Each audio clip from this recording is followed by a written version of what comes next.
तुला आणि मला सुद्धा व्हिडिओ केला म्हणून कधी तुरुंगात टाकू शकतात, हे लक्षात ठेव. टोटल राम मंदिर आंदोलनच हा देशावर टाकलेला दरोडा आहे असं माझं मत आहे. देशातली लोकशाही ही ICU मध्ये आहे माझं म्हणणं आहे. धनंजय चंद्रचूडची लबाडी एवढी की त्यांनी ते काम केलं नाही. यांना खोके मिळतात म्हणून हे पक्षांतर करतात. मतदाराला तर कोणीच विचारत नाही, मतदाराला कोणी वालीच उरलेलं नाहीये. ऑपरेशन टायगर, अरे ऑपरेशन विश्वासघात आहे, लबाड आहे. निवडून आलेल्या खासदाराला, आमदाराला, नगरसेवकाला त्यांचा एकमेव उद्देश असतो पैसे खाणं. पण महाराष्ट्रातला प्रमुख विरोधी पक्ष कोण आहे? तर काँग्रेस, राष्ट्रवादी किंवा उद्धव ठाकरेंची शिवसेना नाही, तर शिंदेंची शिवसेना. की नरेंद्र मोदी आता इंदिरा गांधीच्या मार्गाने जाणार नाहीत. मी याला लोकनियुक्त हुकुमशाही म्हणतो. नमस्कार, मी प्रशांत कदम. बंडखोर मोकाट सुटलेले आहेत, पक्षफोडी बिनधास्तपणे चालू आहे आणि हे सगळं नेमकं कशासाठी, कुठल्या उद्देशानं चालू आहे याच्याबद्दल वेगवेगळ्या थेरीज मांडल्या जात आहेत. कुणी सांगतंय की हे केंद्रामध्ये पुन्हा एकदा डिलिमिटेशन विधेयक येणार आहे, त्याची तयारी आहे. कुणाला हे 2029च्या दृष्टीनं मोदी आणि शहा यांच्यामधल्या अंतर्गत संघर्षाचं सुतोवाच वाटतं. पण या सगळ्यामध्ये महाराष्ट्रातल्या राजकारणाचा जो स्तर घसरत चाललेला आहे तो फार भयानक आहे. आणि याच्यामध्ये हे पण दिसतंय की पक्षांतर बंदी कायद्याचं इतकं सरळ उल्लंघन होत असताना अजून सगळ्या गोष्टी ज्या आहेत त्या जाहीरपण झालेल्या नाही आहेत. म्हणजे एकीकडे विलिनीकरण झालं असं घोषित जरी झालेलं असलं स्वतः एकनाथ शिंदे आणि त्या 6 खासदारांकडनं, तरी कुठलाही कागद अजून बाहेर आलेला नाही आहे ना. लोकसभा अध्यक्षांना हे खासदार भेटल्याचा फोटो पण आलेला आहे. हे जे सगळं आपल्या अवतीभोवती घडतंय त्याचा नेमका अर्थ काय, महाराष्ट्राच्या राजकारणामध्ये गेल्या अर्ध्या दिवसामध्ये ज्या सगळ्या गोष्टी घडलेल्या आहेत त्याच्याबद्दलची एक सविस्तर चर्चा आपण करणार आहोत. माझ्यासोबत आहेत ज्येष्ठ पत्रकार निखिल वागळे सर. सर, सुरुवात करूयात या मोकाट बंडखोरांच्यापासून. 4 वर्षामध्ये मोकाट गुरं म्हणतात, आता मोकाट बंडखोर. आता काय म्हणजे मोकाट म्हटल्यानंतर त्याच्या समोर काय आहे हे 2022 नंतर अवघ्या 4 वर्षामध्ये शिवसेनेवरती ही वेळ आलेली आहे. आणि म्हणजे याच्या आधी बाहेर पडत आलेले आहेत लोक शिवसेनेमधनं, पण अशा पद्धतीनं एखादा पक्ष संपवण्याचीच तयारी जणू चालू आहे हे चित्र मला वाटतं प्रकर्षानं पहिल्यांदाच यावेळी दिसतंय. आणि ज्या पद्धतीनं आत्ता बंडखोरांची सगळी भाषा दिसतीये, त्यांच्याबद्दलची जी वक्तव्य येत आहेत ते सगळं बघितल्यानंतर तुमची पहिली प्रतिक्रिया काय? माझी पहिली प्रतिक्रिया ही आहे की लोकशाहीचा खून होतोय. खून म्हणजे इतक्या वेळा होतोय तो, तिला रक्तबंबाळ केलं जात आहे. शिंदेनी शिवसेना फोडली 2022मध्ये, तेव्हा लोकशाहीचा खून झाला. आत्ता लोकशाहीचा खून झाला. तृणमूल काँग्रेस फुटली तेव्हा लोकशाहीचा खून झाला. आणखीन कुठचा पक्ष फुटला, राष्ट्रवादी काँग्रेस पक्ष, तेव्हा लोकशाहीचा खून झाला. मग इतक्या वेळा लोकशाहीवर हल्ले होऊन, प्राणघातक हल्ले होऊन ती जिवंत आहे का, हा माझा प्रश्न आहे. अर्धमेली झालेली आहे. ICU मध्ये, या देशातली लोकशाही ही ICU मध्ये आहे माझं म्हणणं आहे. आणि ही परिस्थिती कोणी निर्माण केली? सत्ताधारी, केंद्र सरकार, राज्य सरकार, नंबर 2 सुप्रीम कोर्ट आणि निवडणूक आयोग. याचं कारण ज्या उद्देशाने पक्षांतर बंदी कायदा, अँटी डिफेक्शन लॉ 1985 साली राजीव गांधींनी आणला, त्या उद्देशालाच मूठमाती दिलेली आहे या लोकांनी पूर्णपणे. पहिली गोष्ट म्हणजे राजीव गांधींचा हेतू चांगला होता, पण ज्या पद्धतीने त्यावेळेला 1/3 लोक फुटले तर अमुक तमुक वगैरे असं होतं त्याच्यामध्ये. तेव्हा एकमेव राजकारणी होता देशातला बोलणारा त्याविरुद्ध. तुमचा हेतू कितीही चांगला असेल तरी प्रत्यक्षात काय होईल हे तुम्ही बघायला पाहिजे. या पक्षांतर बंदी कायद्यामुळे घाऊक पक्षांतराला उत्तेजन मिळेल असा एकमेव माणूस बोलला, त्यांचं नाव मधु लिमये. बाकी सगळे मधु लिमयेंचे सहकारी, मधुदंड होते, समाजवादी सहकारी किंवा इतर सगळ्यांनी या कायद्याचं कौतुक केलं होतं. दूरदृष्टी असलेला एकमेव राजकारणी मधु लिमये, त्यांनी असं सांगितलं घाऊक पक्षांतराला प्रोत्साहन मिळेल, आणि नेमकं तेच झालं. 1/3 लोकांनी फुटायचं आणि मग पक्षांतर बंदी कायदा लागू नाही होणार वगैरे. त्यामुळे काय झालं, 2003ला अटल बिहारी वाजपेयी सरकार असताना त्या कायद्यामध्ये सुधारणा करण्यात 2/3 केलं, 1/3 तरतूद काढून 2/3 तरतूद करण्यात आली. आणि नुसतं 2/3 लोक फुटून चालणार नाहीत, मग त्यांचा जो मूळ पक्ष आहे त्यांनी विलीन व्हायला पाहिजे. गट विलीन होऊन चालणार नाही, हे लक्षात घ्या. हे कन्फ्युजन फार लोकांना आहे. नाही नाही, आता गंडवागंडवी जी चाललेली आहे हो. की 9 पैकी 6 लोक फुटले, बरोबर. गट विलीन होऊन चालणार नाही. खरं आहे. ओरिजिनल पक्ष विलीन व्हायला पाहिजे. आता काय झालेलं आहे, उद्धव ठाकरेंच्या पक्षातून 9 पैकी 6 खासदार फुटले. 2/3 होतात का? होतात. पण तो मूळ पक्ष आहे का? नाही. तर नाहीये. त्यांनी असा क्लेमही केलेला नाही मूळ पक्ष आहे म्हणून. खरं आहे, खरं आहे. अजून त्यामुळे या कायद्यातून पळवाट करण्याची जी लबाडी आहे, म्हणजे तू आत्ता जे म्हणालास की लोकसभा अध्यक्षांना ते भेटले, याचा काही पुरावा आपल्याला दिलेला नाही. काहीच नाही अजून. पहिल्यांदा असं सांगण्यात आलं की त्यांनी पत्र दिलंय, तेव्हा पत्रावर 6 खासदारांच्या सह्याच नव्हत्या असं लक्षात आलं. मग संजय राऊत म्हणजे अरविंद सावंत आणि संजय राऊत यांनी व्हीप काढून मिटिंग बोलवली. हो. तिथे फक्त 3च खासदार हजर होते.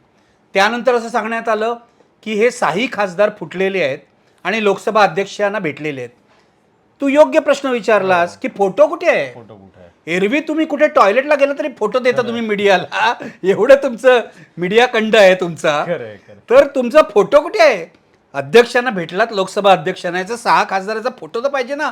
आणि बरोबर शिंदे किंवा जे कोणी असतील ते. आणि दुसरी गोष्ट ही आहे की त्याच्यानंतर अनिल देसाई आणि अरविंद सावंत जाऊन पुन्हा भेटून आलेले आहेत लोकसभा अध्यक्षांना. जर काही त्यांच्याकडं कुणी कळवलं असेल की आमचा स्वतंत्र गट आम्ही स्थापन करतोय, करायचा आहे, तर त्याचं कम्युनिकेशन लोकसभा अध्यक्षांनी देशाला सांगितलं पाहिजे. एक्झॅक्टली. माझं असं म्हणणं आहे की जर अँटी डिफेक्शन लॉ लागू केला, पक्षांतर बैदी कायदा या 6 लोकांना लागू केला, अनिल देसाई बरोबर सांगतायत, कायद्याची बाजू बरोबर सांगतायत, जर यांना लागू केला तर हा मूळ पक्ष नसल्यामुळे या 6 जणांची खासदारकी रद्द होईल. पण ती होईल का? होणार नाही. सामान्यांना पण तेवढा विश्वास आहे. नाही, कारण कोर्टाचं काही म्हणणं नाही. सुप्रीम कोर्टाने मागचाच खटला जो आहे बरोबर. उद्धव ठाकरे विरुद्ध एकनाथ शिंदे हा ऐकलेला नाही अजून. सुप्रीम कोर्टाने माझ्या स्मरणात बरोबर असेल तर 11 मे 2023ला जो निकाल दिला न्यायमूर्ती धनंजय चंद्रचूड, त्यामध्ये शिंदेचं सरकार बेकायदेशीर असं स्पष्ट म्हटलं होतं. हे जे विधानसभा अध्यक्ष आहेत, काल ज्यांनी आशा भोसलेंच्या नावाने शोकप्रस्ताव म्हणजे मराठी भाषेचा शोकप्रस्ताव वाचला, हे अध्यक्ष त्यांनी बेकायदेशीर कृत्य केलंय. भारत गोगावलेना व्हीप नेमून, हे प्रतोद नेमून, एक्झॅक्टली हे त्यांनी म्हटलं होतं सुप्रीम कोर्टाने. जर हे बेकायदेशीर सरकार होतं असं सुप्रीम कोर्ट म्हणतंय, तर ते घालवणं कोणाचं काम होतं?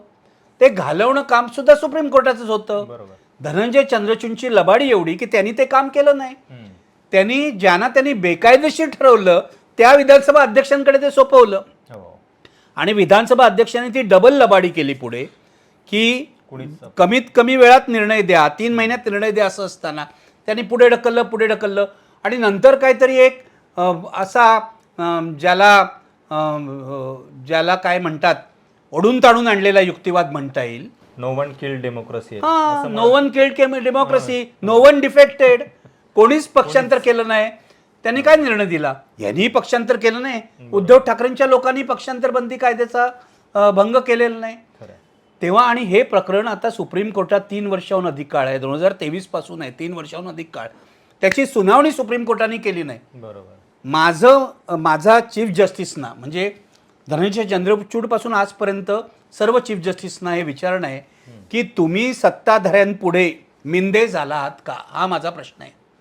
कारण तुम्ही वाट लावलीत, तुम्ही निर्णय दिला असता शिंदेच्या प्रकरणात, तर शिंदेबरोबर गेलेले 40 जे आमदार आहेत त्यांची आमदारकी रद्द झाली असती. पक्षांतर बंदी कायदा त्यांना लागू होतो, त्यांची आमदारकी रद्द झाली असती. शरद पवारांच्या पक्षातून फुटलेले जे लोक आहेत त्यांची आमदारकी रद्द झाली असती, त्यांची मंत्रिपदं गेली असती. पण सुप्रीम कोर्टाने हा निर्णय न देऊन पक्षांतर बंदी कायद्यातून पळवाट काढता येते, हा कायदा गुंडाळून ठेवता येतो हे सिद्ध केलं.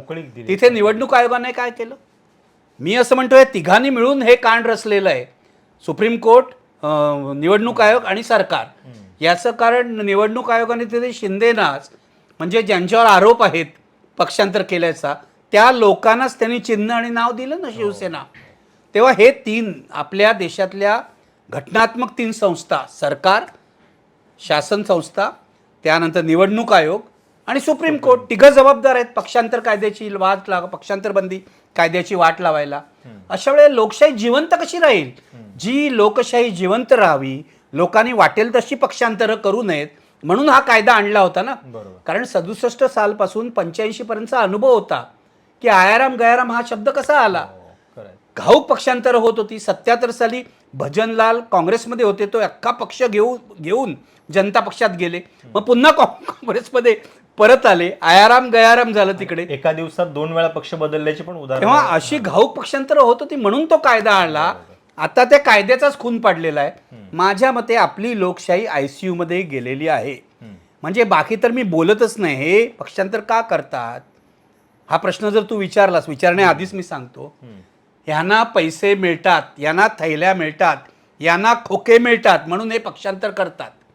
पैसे, सत्तापद आणि ह्यांनी ज्या लबाड्या केलेल्या आहेत, म्हणजे पैसे खाल्ले असतील, कुठे करप्शनच्या केसेस असतील, मग ED पाठी लागू नये, CBI पाठी लागू नये, पोलीस पाठी लागू नये, नाहीतर ह्यांच्यापैकी बहुसंख्य जेलमध्येच असते.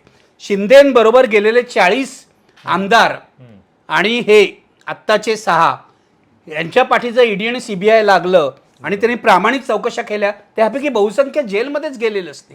तेव्हा आपला तुरुंगवास टाळण्यासाठी, त्यानंतर आपल्या पुढच्या पिढ्यांचं कल्याण व्हावं म्हणून कोटी कोटी रुपये मिळवण्यासाठी राऊत म्हणाले की त्यांना 50-50 कोटी मिळाले आहेत, 100 कोटीची कामं करणार आहेत. राजाभाऊ वाजेंचे वडील म्हणाले की 100 कोटीची कामं.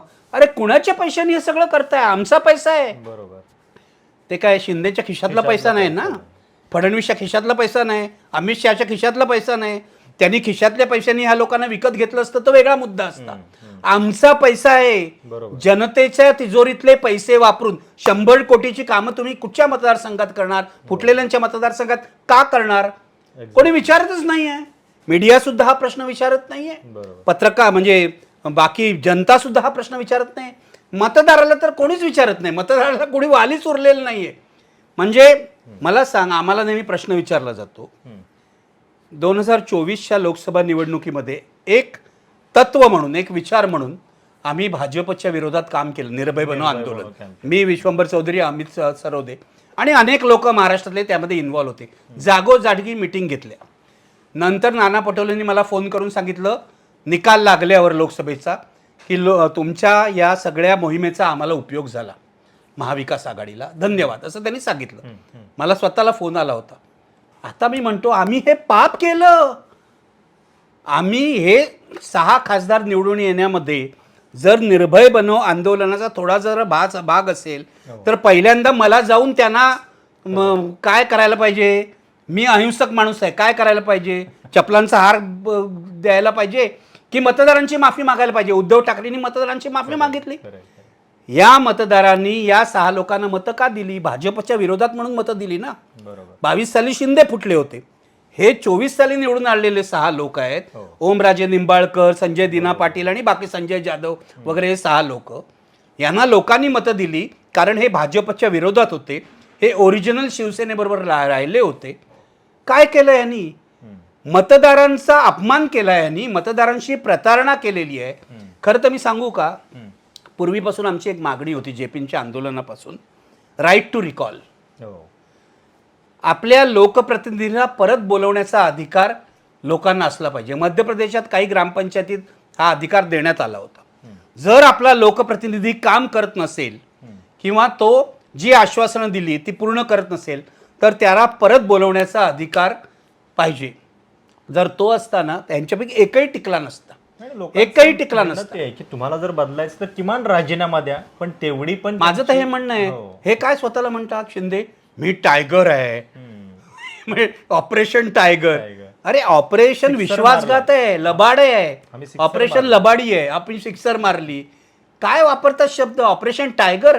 तुम्ही खरे टायगर असतात ना तर तुम्ही राजीनामे देऊन पुन्हा निवडणूक लढवली असती. तुम्ही लूट भरलेले टायगर आहात. जो काय म्हणतात ना पेंडा भरलेला वाघ असतो ना, तसे हे वाघ आहेत. म्हणून अशा चोऱ्या करतात, लबाड्या करतात, दरोडे घालतात आणि मतदारांची प्रतारणा करणार. मी तुला सांगतो, संतापजनकच आहे हे सगळं, अत्यंत संतापजनक आहे. आणि ज्या पद्धतीने शिवीगाळी वगैरे चाललेली आहे तिथं फारच म्हणजे खूपच वाईट आहे, सगळंच वाईट आहे. पण हे सगळं नेमकं चाललंय कशासाठी? कारण 2024ला निवडणूक झाली, 2 वर्षामध्ये हा पक्ष पुन्हा एकदा दुसऱ्यांदा फोडला जातोय. महाराष्ट्राच्या राजकारणामध्ये आपण म्हणजे हे उदाहरण बघितलेलं आहे की शेकाप जो कधी काळी बऱ्यापैकी मजबूत स्थितीत असलेला पक्ष होता, तो नंतर आता एका जिल्ह्यापुरता, एका ठराविक भागापुरता उरलेला आहे. शिवसेनेचं ठाकरे गटाचं ते होऊ शकतं का? त्या दिशेने प्रवास चाललाय का? ठाकरेंची शिवसेना जी आहे, बाळासाहेब ठाकरेंची किंवा उद्धव ठाकरेंची, ही शिवसेना भाजपला संपवायची. याचं कारण स्पष्ट आहे की 2019 साली उद्धव ठाकरेंनी जी भूमिका घेतली, जे काँग्रेस राष्ट्रवादीबरोबर गेले आणि मुख्यमंत्री झाले, त्यांनी भाजपची साथ सोडली. भाजपबरोबर होती शिवसेना, अनेक वर्ष होती बाळासाहेब ठाकरेंच्या काळापासून. भाजपला असं वाटत होतं की आपण शिवसेनेला बाळासाहेब गेल्यानंतर गृहीत धरू शकतो. आता आपण मोठा भाऊ आहोत. पूर्वी मोठा भाऊ शिवसेना होती, हिंमत नव्हती यांची बाळासाहेबाच्या काळात बोलायची. प्रमोद महाजन बाळासाहेबांपुढे जाऊन काय म्हणता गयावया करायचे. बाळासाहेब जे म्हणतील, राम कापसे निवडून आले होते डोंबिवलीहून, लक्षात आहे ना. ती सीट सुद्धा यांनी काढून घेतली शिवसेनेनी. आनंद दिघेंच्या सांगण्यावरून बाळासाहेबांनी बीजेपी कडून काढून घेतली. प्रमोद महाजन हो म्हणाले. बाळासाहेब जे म्हणतील त्याला प्रमोद महाजन हो म्हणायचे. ही भूमिका बदलली बाळासाहेब गेल्यानंतर आणि उद्धव ठाकरेंना त्रास द्यायला यांनी सुरुवात केली भाजपने. आता उद्धव ठाकरे 2019ला जर स्वाभिमान दाखवत असतील तर यांना सहन कसा होईल. त्यामुळे उद्धव ठाकरेंची शिवसेना संपवणं हा यांचा मूळ प्लॅन आहे, बेत आहे त्यांचा. त्यांची ही महत्त्वाकांक्षा आहे की उद्धव ठाकरेंची शिवसेना संपवून टाकायची, बाळासाहेबांची स्वाभिमानी शिवसेना संपवून टाकायची आणि एकनाथ शिंदेचा जो गट आहे, ज्याला यांनी मूळ शिवसेना म्हटलेलं आहे, त्याला हवा देत राहायचं. त्याला हवा देत राहायचं. म्हणजे एकनाथ शिंदे कधीही खरेदी विक्री होते ना त्यांची, कधीही खरेदी होतात. पैसे दिले, 4 पदं दिली की खरेदी झाले.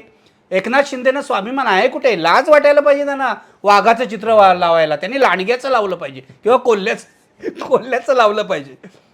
तेव्हा एकनाथ शिंदेना एक खोटी शिवसेना म्हणून ठेवणं, शिवसेनेची मतं फोडणं. कारण यामुळे काय होईल, एकदा उद्धव ठाकरेंची शिवसेना संपली की हिंदुत्वाचा एकमेव ठेकेदार भाजपच होईल ना. पण म्हणजे एवढी सगळी गोष्ट केल्यानंतर सुद्धा ना त्याचा कसला पश्चाताप, ना आपण जे करतोय त्याच्याबद्दल त्यांच्या मनामध्ये कसली म्हणजे कोणाच्या मनात? या बंडखोरांच्या मनामध्ये उघडपणे विधान. त्यांना लाज असती तर ते गेलेच नसते ना. म्हणजे मला सांग, त्यांना लाज असती. खोटं इतकं बोलतात की आम्हाला पैसे नाही मिळाले वगैरे. बरोबर आहे, विरोधी पक्षांना नेहमी कमी पैसे मिळतात. पण मुंबई तकच्या साहिल जोशींनी हे स्पष्ट करून दाखवलं की जो MP लॅड फंड आहे, खासदारांना जो निधी मिळतो तो या सगळ्यांना 14 कोटी 15 कोटी 18 कोटी मिळालेला आहे. आणि या इथल्या खासदारांनी, संजय दिमा पाटीलनी 15 लाख फक्त खर्च केलेले आहेत. तू बघ, संजय जाधव असेल, त्यानंतर ओमराजे निंबाळकर असेल किंवा इतर कोणी असेल, यांचे सगळे खासदार, जे हिंगोलीचा खासदार वगैरे, या लोकांना सगळ्यांना 15 ते 18 कोटी रुपये मिळालेले आहेत. यापैकी 10% सुद्धा निधी यांनी खर्च केलेला नाही आहे. त्या श्रीकांत शिंदेनी पण खर्च केला नाही आहे स्वतःचा निधी. त्यामुळे हे खोटं कोणाला सांगतात की आम्हाला निधी नाही मिळत. अरे तुम्हाला मिळाले ना 15 कोटी, ते तर खर्च करा. ओमराजे निंबाळकर म्हणजे आम्हाला प्रत्येक गावात काहीतरी करायचं. कोणाने सांगितलं? खासदाराचं हे काम आहे का? त्यांचं म्हणणं आहे की MP लॅड जो आहे तो आम्ही 5 वर्षामध्ये एकत्रितपणे जो खर्च करतो त्याचं मूल्यमापन करा. आणि जो MP लॅड किती 5 कोटी आहे ना आता, 5 कोटी दरवर्षी. पण म्हणजे 5 25 झाले, 25 कोटी. हो. मग तो तर नीट खर्च करा. बरोबर. 2 वर्षाचे पैसे तुम्हाला मिळाले आहेत किंवा 3 वर्षाचे धरा, 15 कोटी म्हणजे 3 वर्षाचे होतात. ते कुठे तुम्ही खर्च केलेत? त्यापैकी 10% सुद्धा खर्च केले नाहीत.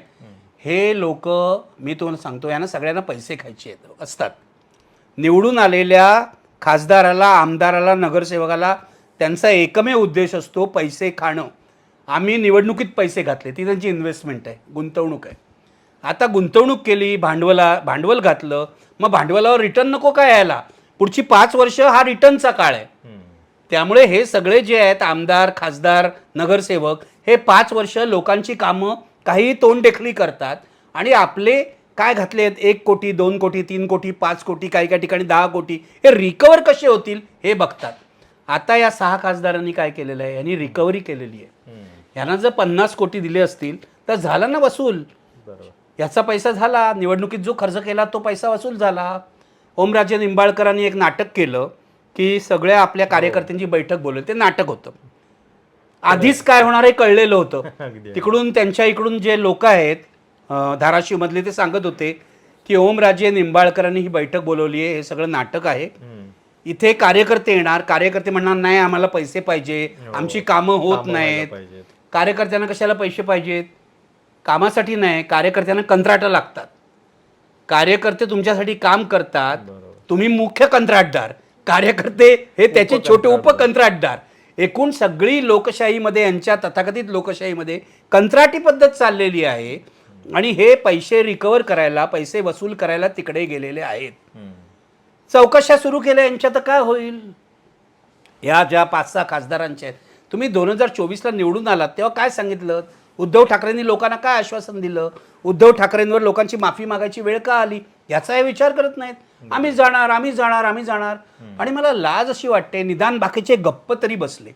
ओमराजे निंबाळकर हा चांगला माणूस आहे असं मी आतापर्यंत ऐकलं होतं. त्या दिवशी जेव्हा त्यांनी प्रवेश केला शिंदे सेनेमध्ये, तेव्हा त्यांची बॉडी लँग्वेज खूप दुःखी होती, हे खरं आहे. आता बॉडी लँग्वेजवरून सगळ्या काय गोष्टी कळतात असं नाही, पण ते दुःखी दिसत होते. बाकी हे टगे जे आहेत बाकीचे, हा, तो एक विमानातला फोटो आला होता, विमानातला विमान करून गेले. हो ना. हे विमान कोणी दिलं, त्याचा खर्च कोणी केला, चौकशी झाली ना सीबीआय, हे सगळे आज जातील.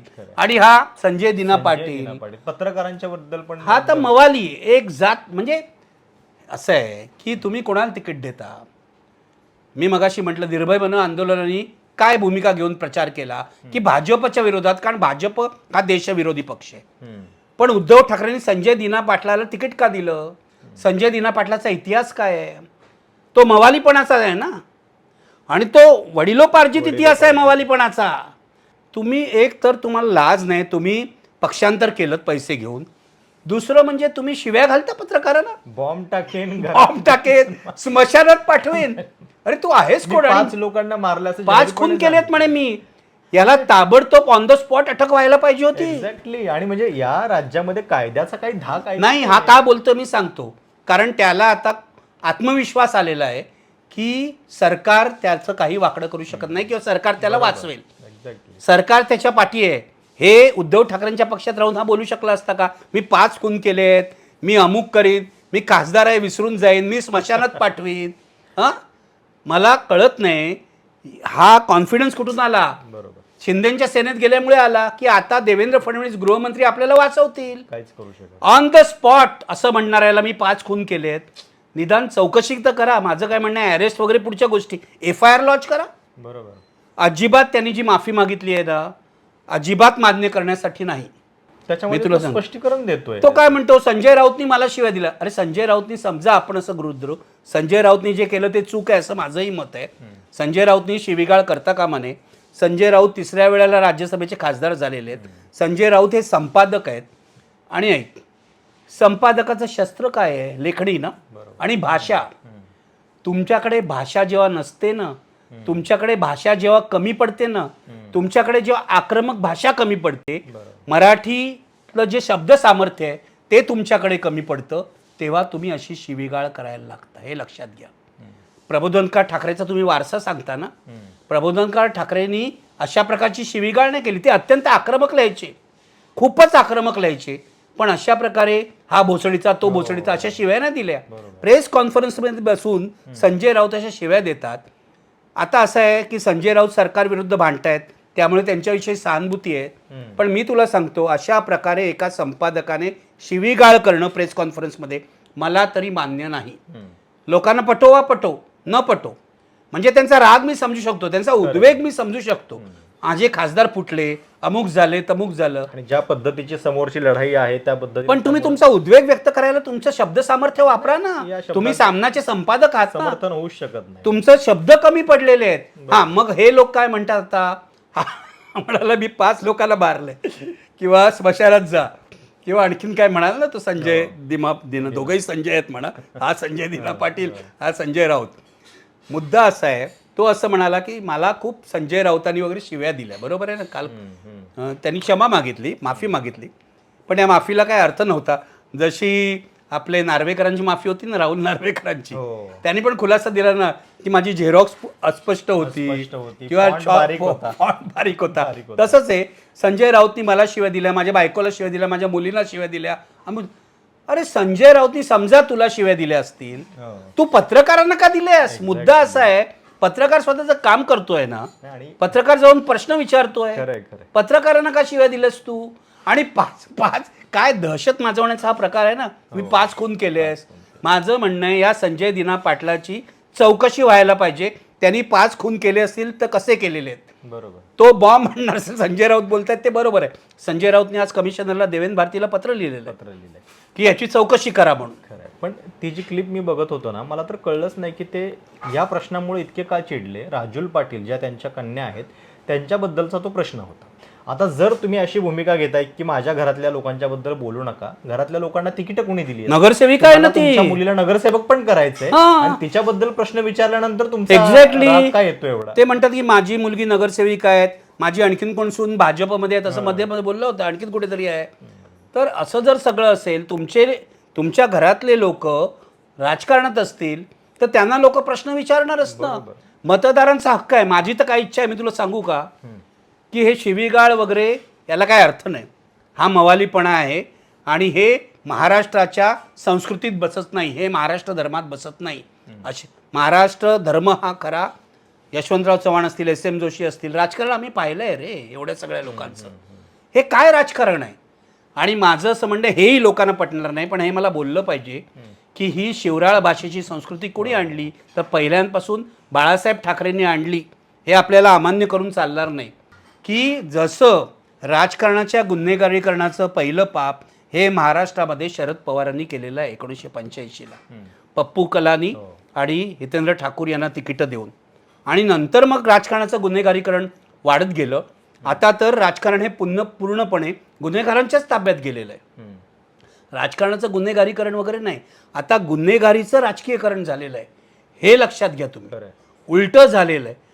काय झालंय महाराष्ट्राचं, म्हणजे दरवेळेला मला असं महाराष्ट्र हे शिवीराष्ट्र झालेलं आहे असं दिसतंय. आणि लाज नाही वाटत का आपल्याला सगळ्यांना. दरवेळी कुणीतरी अजून नवीन उगवतो आणि तो अजून खालचा स्तर गाठायला तयार असतो, कारण त्यांना वाटतं तेच कर्तृत्व आहे.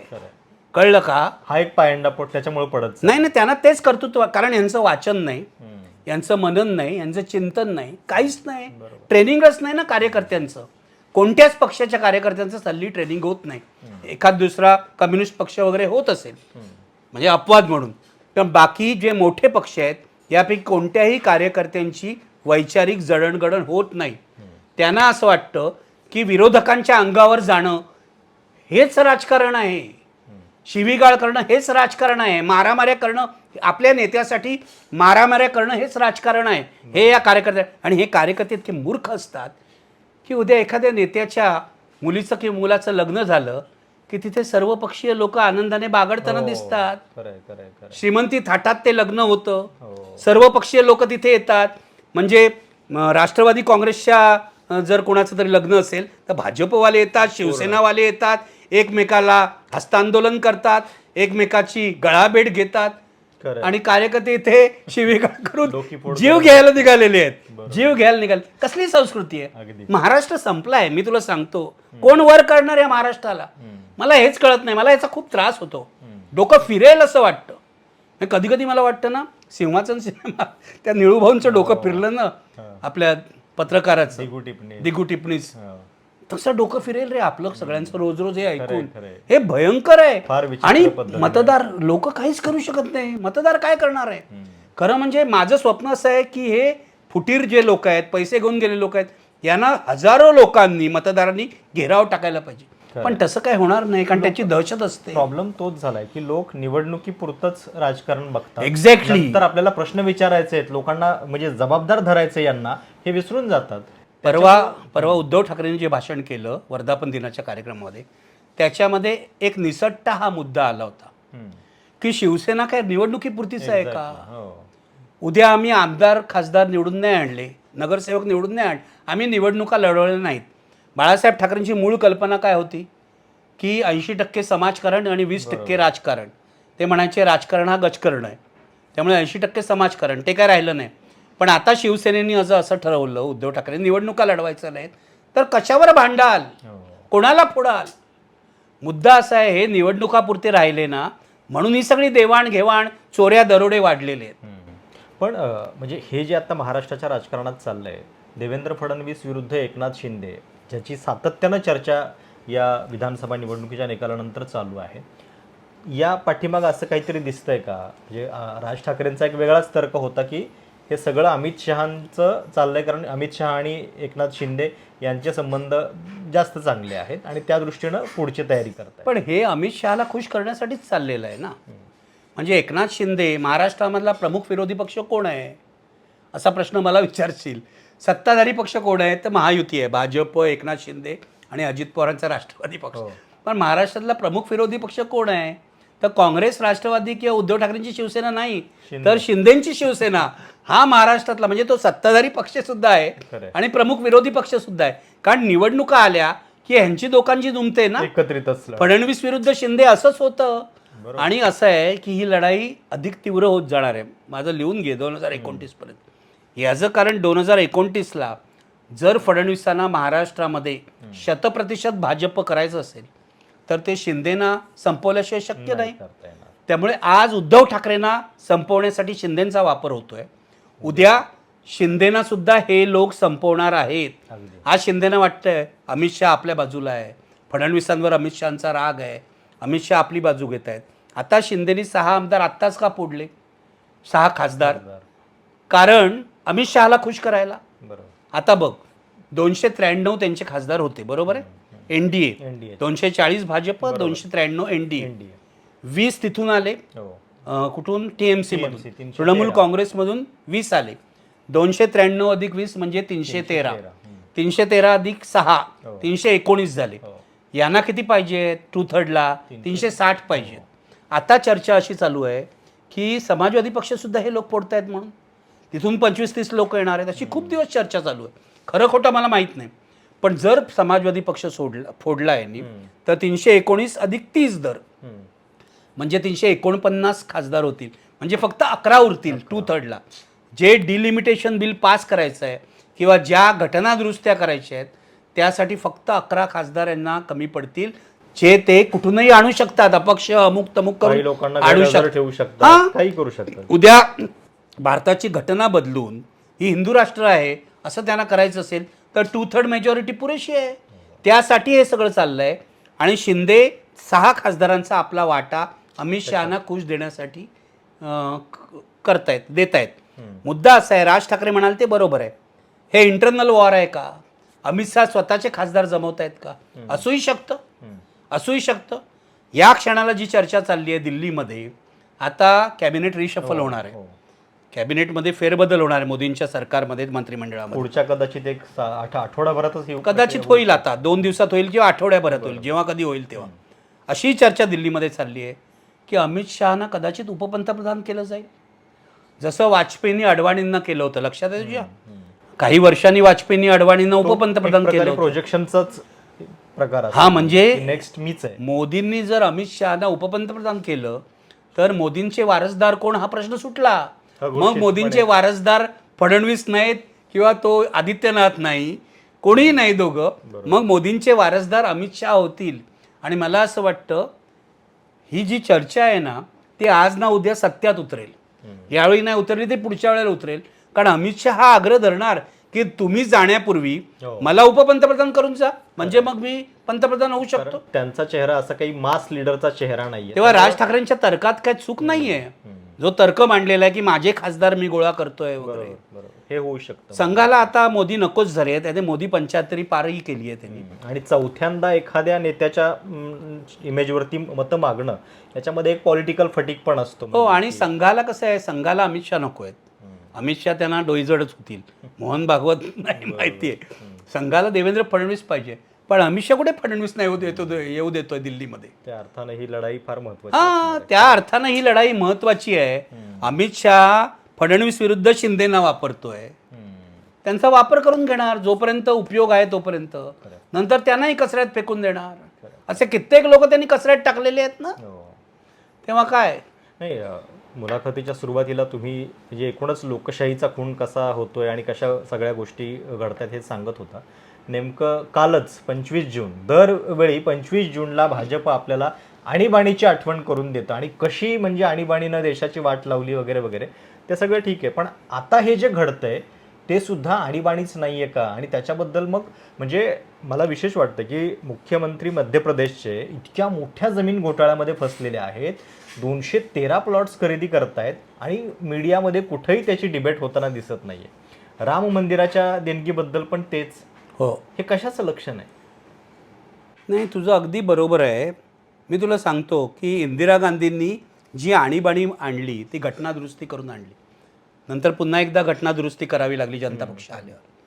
इंदिरा गांधींनी आणीबाणी आणली याबद्दल देशाची 2दा माफी मागितली की ही चूक झाली आहे. त्यांना कळलं जेव्हा 77 साली त्यांचा सपशेल पराभव झाला काँग्रेसचा आणि इंदिरा गांधीचा स्वतःचा सुद्धा रायबरेलीमध्ये, त्यांनी माफी मागितली आणि मग त्यांनी राजकारणामध्ये पुनरागमन केलं, कमबॅक केलं राजकारणामध्ये.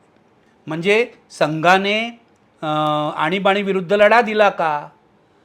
या प्रश्नाचं उत्तर मी देईन की संघाने आणीबाणीविरुद्ध सुरुवातीला किंचित लढा दिला, नंतर देवरसानी इंदिरा गांधींची माफी मागितली, 3 पत्र लिहिली.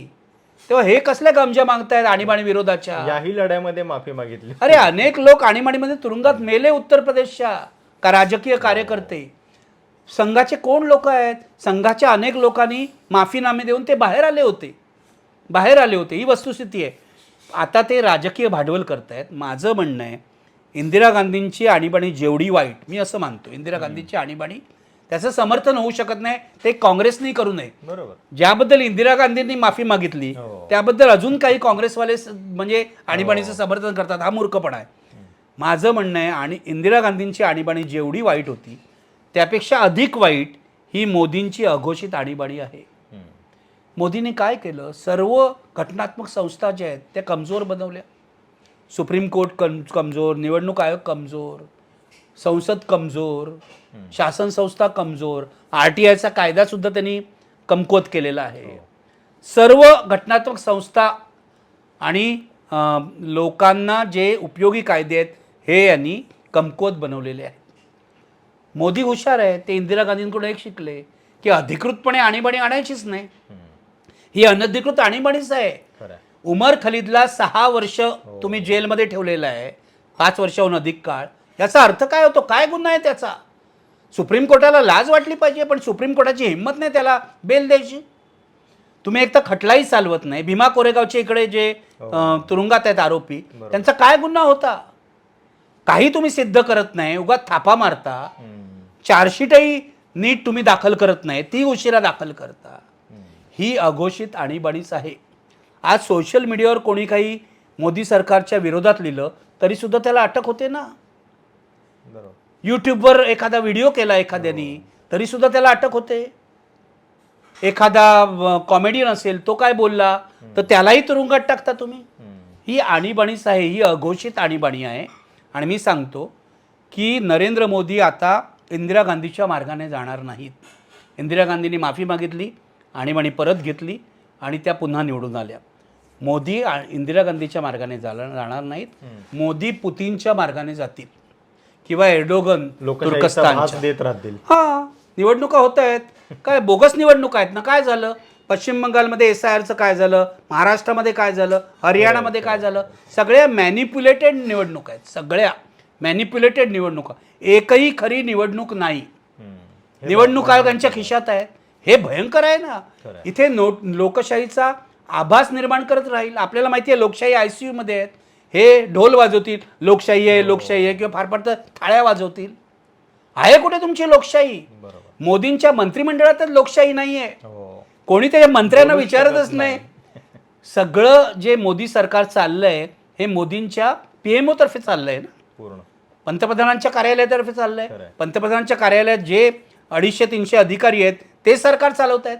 एकाही मंत्र्याला स्वतःचं मत मांडता येत नाही, स्वतःचा निर्णय घेता येत नाही मोदींच्या संमतीशिवाय. ही लोकनियुक्त हुकुमशाही आहे. मी याला लोकनियुक्त हुकुमशाही म्हणतो, जी पुतीनकडे आहे, जी एर्डोगनकडे तुर्कस्तानमध्ये आहे. आपल्या देशात जे काय आता आहे ना, ती लोकनियुक्त हुकुमशाही आहे. तुला आणि मला सुद्धा व्हिडिओ केला म्हणून कधी तुरुंगात टाकू शकतात, हे लक्षात ठेव.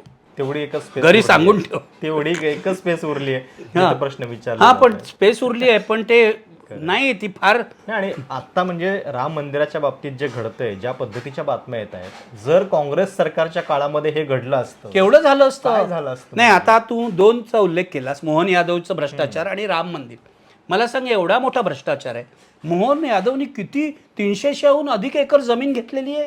हो. जेव्हा तो मुख्यमंत्री होता, जेव्हा तो आधी शिक्षण मंत्री होता, जेव्हा तो त्या ऑथॉरिटीच्या उज्जैन ऑथॉरिटीचा चेअरमन होता, किंवा तो मध्य प्रदेशच्या याचा काय टुरिझम डेव्हलपमेंट कॉर्पोरेशनचा चेअरमन होता, त्यावेळेला या सगळ्या 300हून अधिक एकर जमिनी त्याने खरेदी केलेल्या आहे. मला सांग हे जर UPAच्या काळात प्रकरण बाहेर आलं असतं तर मीडियाने केवढा गवगवा केला असता. आम्ही सुद्धा बोललो असतो. त्या अयोध्येमध्ये आता तुम्ही राम मंदिर उभारलंत ना, एवढं राम मंदिर हिंदूंचं स्वप्न पूर्ण झालं वगैरे गवगवा केलात ना, मग चोरता कशाला? प्रभू रामचंद्राच्या पायाशी जे लोक दानपेटीत टाकतात तेही तुम्ही चोरता. पैसे चोरता,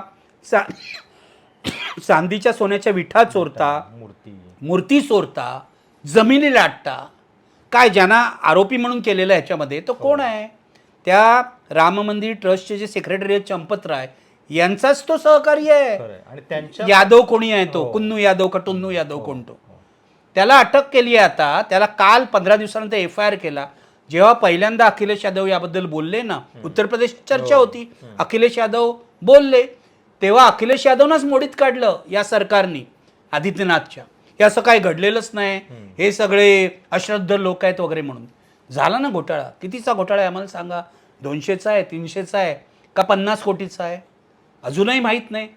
इंडियन एक्सप्रेसने ही बातमी दिली की जेव्हा राम मंदिर झालं त्यानंतर काही दिवसांनी जेव्हा ऑडिट करण्यात आलं तेव्हा ऑडिटर्सच्या हे लक्षात आलं होतं की इथे नीट प्रथा पाळल्या जात नाहीत.